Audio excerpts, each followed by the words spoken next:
here tonight to talk about anti-Semitism. It's the oldest prejudice, if you want to think about it. It's an evil prejudice. It's a monster.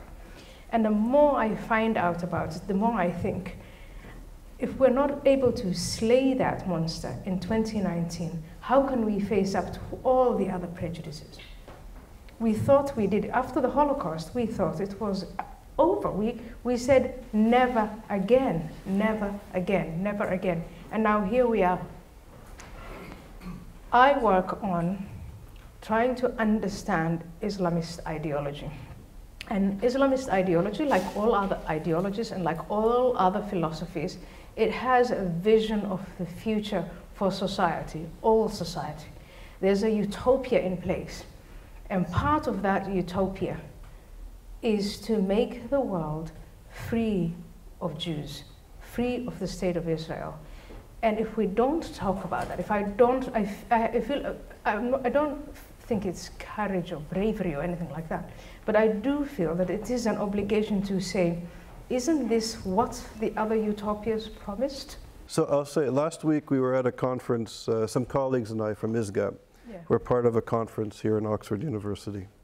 And we were an amazing group of scholars. One on our panel was a former member of the Knesset, Avram Nagusa, originally from Ethiopia, yeah. A scholar, Yossi Shein, from Israel. Wonderful colleagues and scholars from the United States. 3 of us were Jewish, 5 people were of African origin, African American, oh, yeah. And Jewish and African. And at this conference, we were ambushed. We were the ISGAP, Zionist, racist, yeah. Colonial settlers. I was with my colleague Ansel Brown listening in disbelief as people publicly at a university event were actually referring to my colleagues of African origin as the, I hate to say it, but as the ISGAP Negroes. And that the Zionists were paying to take over this yeah. department and the like. And we were stunned. We were shocked. Even though we know these things intellectually, yeah. when it happens to you, I think we were all really shocked. And some of us reacted in various ways. Right. So what do you, when anti-Semitism is now, yeah. I think it's gaining momentum in the academy. Yeah. The universities are becoming purveyors of this hatred. Yeah. A generation is being schooled and educated by more and more scholars who have this worldview. How do you deal with it? What is a strategy to deal with this at an intellectual level, to deal with this new hatred that seems to be increasing exponentially? People will say, well, they're coming out of the woodwork. I get an education on how European anti-Semitism has never gone away. It has gone underground, but it has never gone away. I get an education on that all the time. People point that out to me. But where do they get the license? And as long as you use the language of social justice, and now we are in this realm where I brought you this book because you'll all ask me, what is social justice? I'm going to be 50 years in about 5 months. And the word woke to me is, it's new and foreign. It's like asking me to learn Mandarin. But there is this movement, the social justice movement, and it's coming from the far left. They've always been there. I understand Marxism, I understand Leninism, I understand Trotskyism, even though I can't pronounce it. And I understand their form of anti-Semitism. But what this young generation of millennials are doing is they're saying they're fighting for the planet, they're fighting for minorities' rights, they're fighting for women, they're fighting against oppression. And what the Islamists are doing is they're embedding their anti-Semitism in that language. And so now you have this crazy alliance between the woke people and the anti-Semites on the left who were hiding their anti-Semitism before, or it wouldn't be, I mean, look at what's going on with the Labour Party. which, by the way, has got many Jewish members and I would say prominent members. So it is, I think I'm a classical liberal. What attracted me to institutions like Oxford is reason. It is the ability that human beings are able and capable, and that's what differentiates us from animals, is that we can reason our way out of problems. And so applying that reason, I think maybe the first step is to simply expose the problem. People try to medicalize things, and I hate to do that, but I'm going to do it now. You can't fight and defeat cancer if you don't understand cancer cells, the molecules, things that cause it. So all these people in labs who are trying very hard to fight this problem have to make the problem as explicit as they possibly can. HIV, malaria, all of, let's say, what nature throws at humanity. But when there's a challenge that human beings throw at one another, we try to fuzz things up. We obfuscate. And I think the first step is to say, what are we talking about? That is why I call this the special case of Islamist anti-Semitism. I know that institutions like Oxford are familiar with anti-Semitism. God, how many scholars have I met who have educated me on what anti-Semitism is? But then there's this special problem, and it puzzles me that they don't want to name it. And if you don't name a problem, if you don't define a problem, if you don't look at all the different perspectives, then how on earth can you ever address it? It's very well said, and interestingly, in this conference that we attended, the university came out for academic freedom and freedom of expression, right, and freedom of association, but they never mentioned the issues of anti-Semitism and racism, which were prevalent at that meeting and overt. What we are seeing is center-left parties, for whatever reason, and maybe for a complex set of factors, they're going in a direction that, in my view, center-left parties, we call them labor in this country. So you must think about it. These are parties during the Industrial Revolution. They genuinely, those movements were about how can we lift poor people. Children were being subjected to working adult jobs for long hours. People's injury. You know the history of these parties, and now these parties have been infiltrated, infected, if you will, with ideas, again, that pose as social justice, equality, you name it, which is really an excuse for power, an excuse for authoritarianism, for not having to answer to anyone, for a destruction of what we call freedom, freedom of speech, freedom of association, the free enterprise and free politics. It's very sad, but it looks like we thought in 1989 we defeated the Soviet Union, and now here we are in 2019.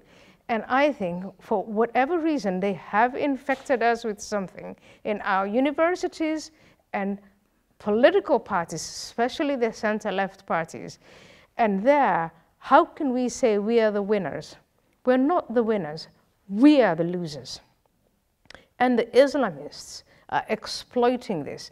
Because when you say Dawlat al-Shar'iyya, the state of Sharia, or Islamic law, to achieve that authoritarian utopia through the institutions, people in the media and in politics call it peaceful, but it's not peaceful. It's just non-violent until, in their words, this is quote unquote, it is non-violent until violence is necessary. And this is exactly what they did in Egypt, in Tunisia, even in Somalia, in Iran, anywhere where the Islamists have prevailed. It's always started with dawah. Raise your hand if you know what dawah is. Wow, this is an educated audience. When I'm in the United States of America and I have an audience, sometimes 500, it doesn't matter, large number of people, I ask them, do you know a jihad? All the hands go up. Do you know what dawah is? 2, 3, 4 hands. So I think the University of Oxford is still doing something right. If you know what dawah is, if you know what dawah is, it's the phase that precedes Sharia. And if you don't understand that, you're a fool. And not just a fool, as an institution that is supposed to educate young minds on what the trending ideas and ideologies are, you are a failure if you don't know what dawah is. Much of the anti-Semitism you see in Labour is very much classical conspiratorial anti-Semitism, so discussion of lobbies, monopoly control over the media, financial institutions, etc.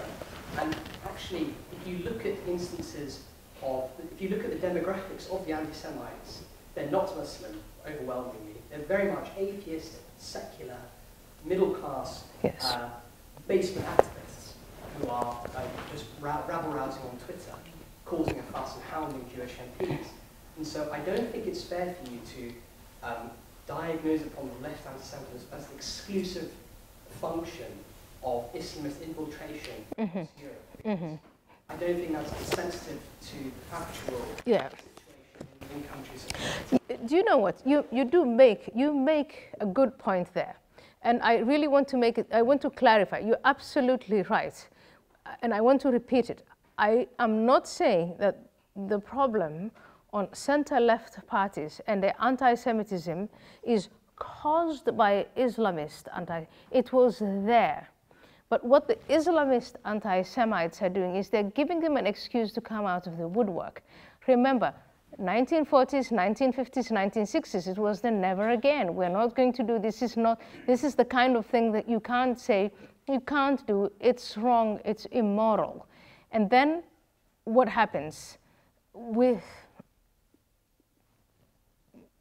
I would say after Yasser Arafat and Bill Clinton come out and they can't make a deal and the Intifada starts, the Labour Party in the United Kingdom, many of the left-wing parties, some of their members, I lived in the Netherlands, a woman who was married to the central banker put an enormous flag of Palestine right in front of she lives in a Jewish community. She put it out there. She couldn't have done that if she hadn't thought that she was going to, I don't think her anti-Semitism was caused by Islamism or Muslim. She had it. She was an anti-Semite to begin with. But she thought she had the license to come out of the woodwork by now claiming that she's fighting for the rights of the Palestinians. Number one. Number two, what Labour and the other left-wing parties have laid to waste. I know in this country Tony Blair is hated, but I think what Tony Blair is doing is to say, let's go back and say, we don't want to be anti-Semites again. He is doing a really good job. Don't give these people an excuse to come out of the woodwork and be anti-Semitic because they are protecting a minority. They are not protecting a minority. This particular woman has absolutely no interest in the well-being of Muslim minorities, no interest whatsoever.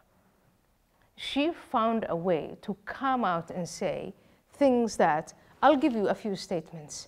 They control everything. It's their money. They pull the strings. It's the dollars. That's the sort of thing that she was then able to come out and say, which we thought after 1945, we're not going to do that again. We're not going to take a subsection, a very small and vulnerable subsection of our population and throw them to the wolves and she's doing it. So I'm not saying that, I'm not saying Islamists caused it. What I want to point out is Islamists are exploiting it on the one hand, and on the other hand, they're being helped. They're being helped by the existing European anti-Semitism. I mean, they're propagating the elders of Zion. Why? How is that possible? How would an Arab, a Saudi Arabian, or a Tunisian, or a Somali person even know of these pamphlets? But now they're everywhere, in every language, with all the stereotypes. How did that happen? Thank you. Professor David Patterson from the University of Texas. Thank you. Thank you, Professor Ali. It's an honor and pleasure to stand this close to you. Yes, I think what you say about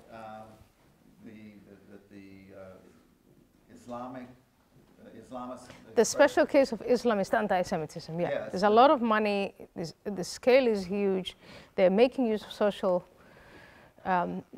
justice, the prevailing social justice narrative, and yeah, they set moral traps.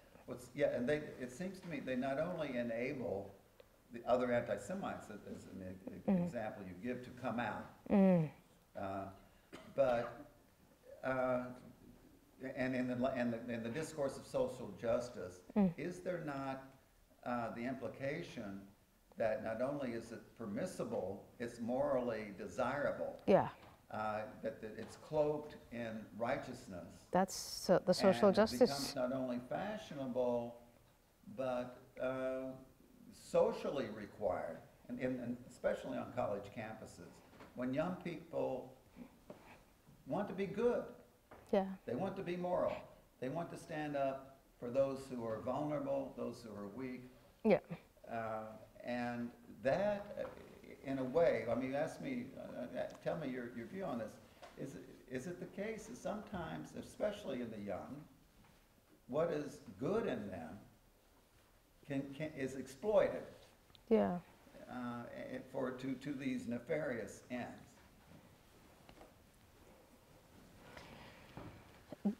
That it's the problem on the United States campuses. I don't know. Look, I don't know if we have this problem in Oxford and in Cambridge. And I've been reading the British newspapers, and I see that some of it is seeping into here, disinviting people for their opinions, that sort of thing. I thought, you know, the British, they have that stiff upper lip. They're dignified. They're not supposed to. You know, you don't go out and say, I'm offended. You'd be laughed at if you offended all the time. So I don't know how big of a problem it is in the UK. When I go around my friends and I ask them, do you know what woke is? They don't know what woke is. But most people in my environment in the US know what woke is. And they're inhibited by it. And they feel trapped, and people don't feel that they can be honest and that they can tell the truth. And this, for a while, about 8 or 10 years, I thought it's a problem that's in universities, college campuses, and that, you know, once these students get out into the real world, they'll be confronted with the real world. But now I see corporations, the United States government, they're all going woke. And so that's when you have to think, God, this is a problem. And, you know, we can't laze about and just think things are going to fix, you know, she'll grow out of it. You can't say that anymore. So you're absolutely right. This is going on, and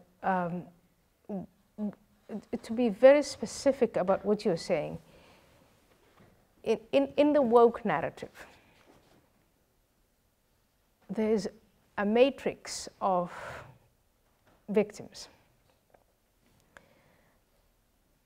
Everybody is victimized by the white man. Now, to stick just with the subject of anti-Semitism, because that's what we're to talk about here. I'm not here to talk about woke culture and all its problems. I just want to talk about anti-Semitism, but anti-Semitism is now a white man. Can you just even believe how this has been warped? A white man, there's a white man in military uniform, IDF of Israel, and so it is a white privilege problem. I remember reading an article somewhere with a young person, a kid, Princeton, who said he was accused of being, he didn't understand things because he was suffering from white privilege. And he responded to that and said, well, both of my grandparents died during the Holocaust. My parents escaped the Holocaust. How on earth could you think of me as having white privilege? And when they went to America, they had to start from scratch. And I think he was the first of his generation to go to college and to go to Princeton. So what does white privilege mean in that context? I have Irish friends who say that they fled Ireland. They blame the English for everything. But that's okay. And they came and they said they were subjected to the most humiliating circumstances. And now they're being accused of enjoying white privilege. So the narrative of this whole woke social justice nonsense, it doesn't make sense. No one is standing up to them. It is sickening and it's disturbing and it's alarming that institutions like universities keep caving in and in and in. I think it is perfectly possible to fight racism, segregation, to give homosexuals and transgender people their place, their dignified place in society, without having to sacrifice what we have achieved, what our civilization has achieved. And I think going back to anti-Semitism, making anti-Semitism trendy again is really the wrong way to go. So I would like to ask you if you might give us, in your own way, what you might say in your last lecture. Mm-hmm. I think you deserve applause.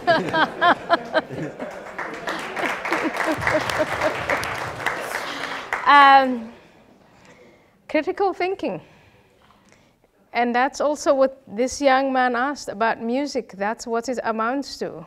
If you have been to Oxford or Cambridge or Harvard or Stanford or any of those supremely expensive universities, and you haven't walked out 4 years later, 3 years later, 5 years later, and you are incapable of thinking critically, then these institutions have failed.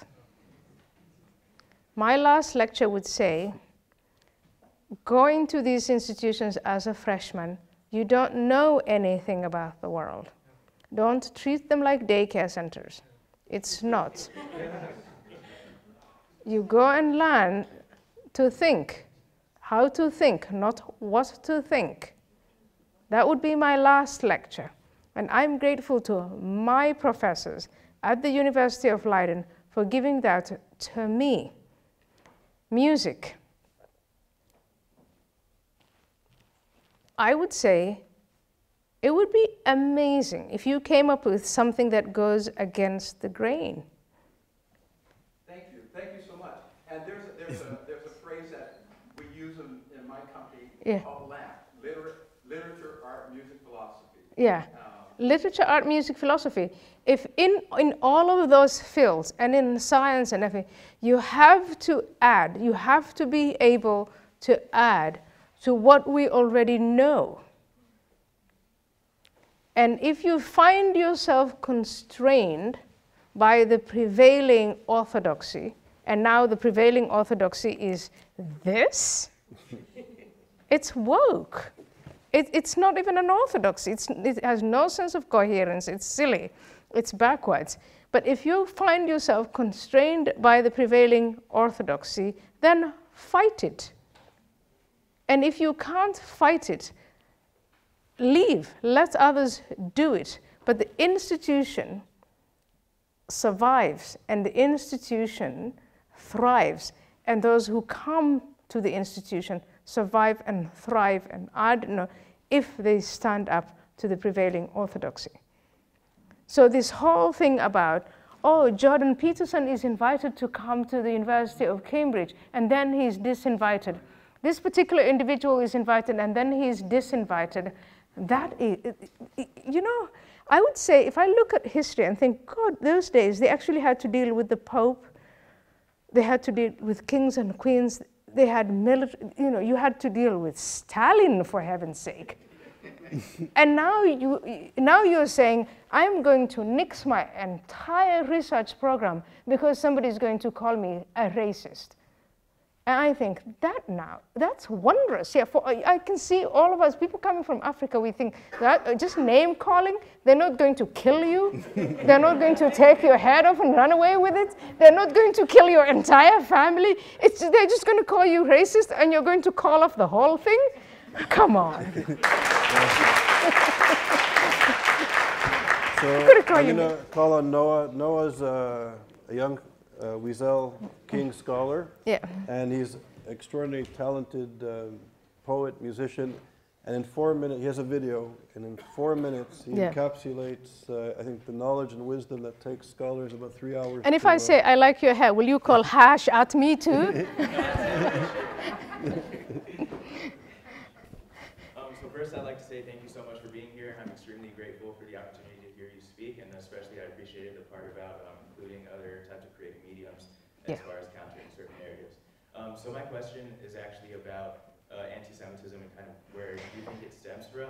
Yeah. So growing up as an American Jewish person, as an American Black person, and dealing with racism and anti-Semitism, oftentimes it does stem from certain types of colonialism or imperialism. Mm-hmm. And I was wondering, to what extent do you think that anti-Semitism coming from the left stems from kind of a Eurocentric viewpoint that doesn't acknowledge that Jews and other African and Middle Eastern ethnic minorities and religious minorities experience similar types of anti-Semitism, and then kind of as a follow-up, or similar types of colonialism and imperialism that reinforce this bigotry? And then as a follow-up, to what extent do you think we kind of communicate that and bring that story to light?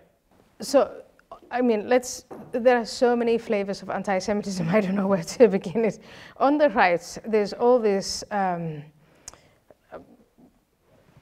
the Arianism, the Catholic Church, the Jews betrayed Jesus, the religious part of that. Anti-Semitism has been around for so long. And I really think we should put out a reading list on experts who have looked at every single segment of the source of anti-Semitism. With the Islamists, what I see are two things. There's the use of theology. First, they'll quote or cite the Quran and the Prophet Muhammad.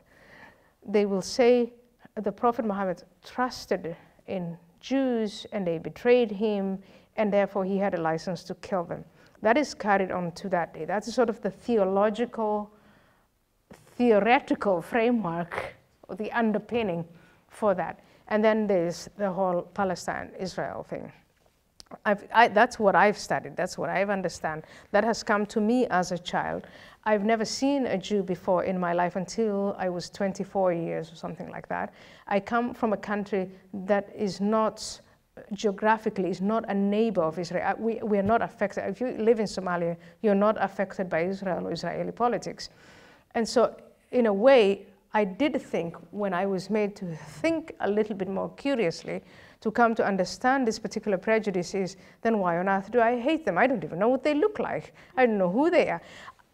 My cousins, I hate some of them. They hated me for a reason, because we fought over a water hole. We fought over wives. We fought over horses. We fought over property. There was a reason to hate because of proximity. But we have no proximity. If you live in Somalia or in Pakistan or in Afghanistan or in Indonesia, you have no proximity with Israel or Jewish people. So then why do you hate them? And when you reflect on that, that is when you come to understand, oh, anti-Semitism. I had never heard of the word anti-Semitism until I was 24. Now, you go to colonialism, imperialism, la la la. I think that when Britain was an empire, Britain did a lot of good things, and some bad things happened. In my age, and where I come from, we think it's a shame and a scandal that we can only talk about what went wrong and can never talk about what was right. And it's one of these things. It's one of these crazy things. Woke people are making us not study these things, you know.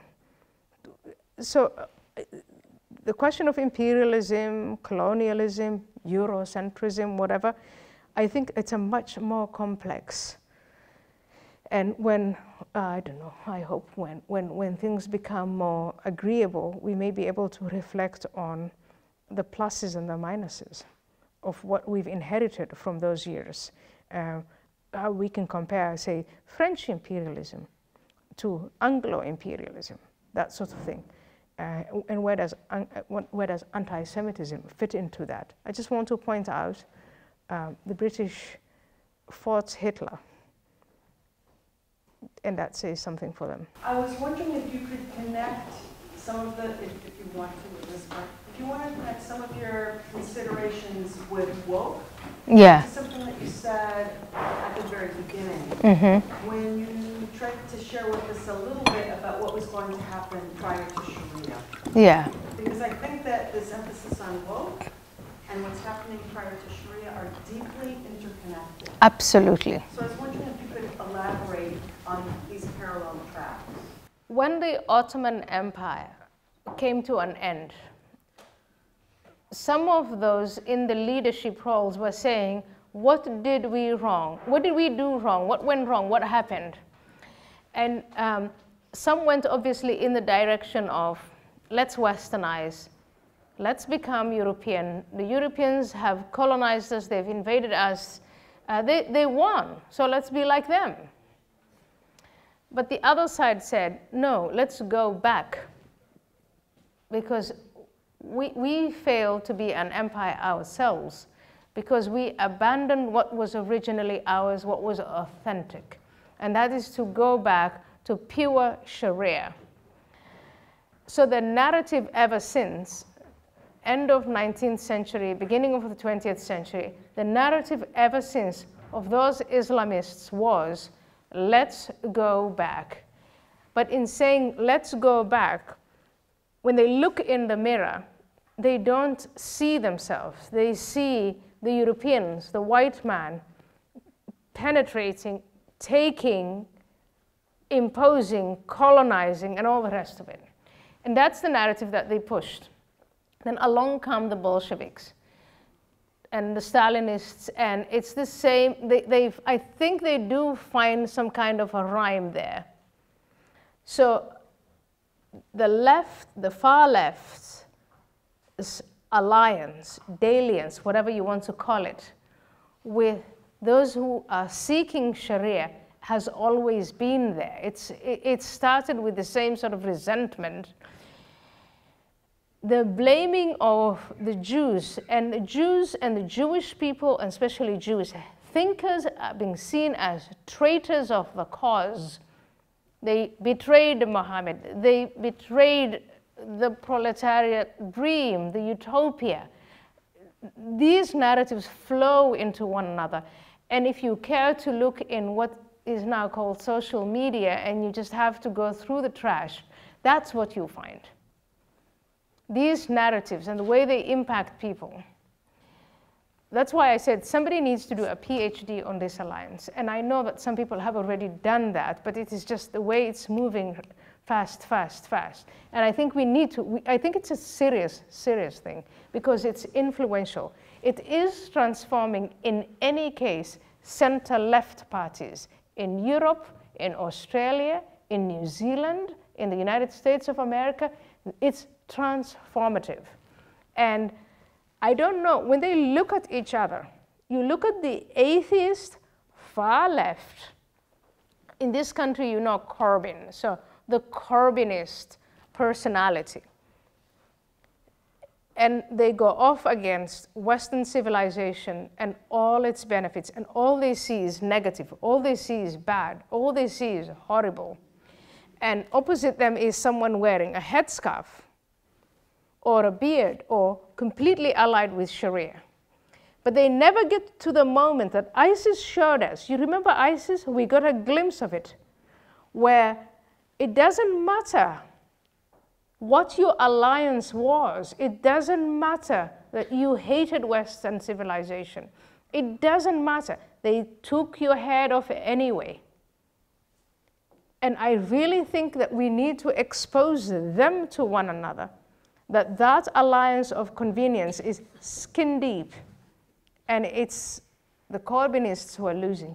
So, first of all, I have a lot of ex-Muslim friends who, some of them live in Muslim countries, and they live completely silenced with death threats and rape threats, as you know. And they get ignored by the society, but you give them a lot of hope. So thank you. My question is, in your book, Nomad, you talk about how when you moved to America, it was the liberals who were very uncomfortable with feminism. And I don't think it's any different today with the fetishization of hijab and the return of modesty culture.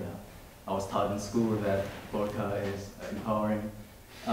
So I wonder, what do you think about that? Is it innate, the left, or is it, are there individuals who are taking advantage of, let me put it more bluntly, is Jeremy Corbyn the left, or is the left Jeremy Corbyn? I think, I was listening to you and I thought that's probably how you want to put it.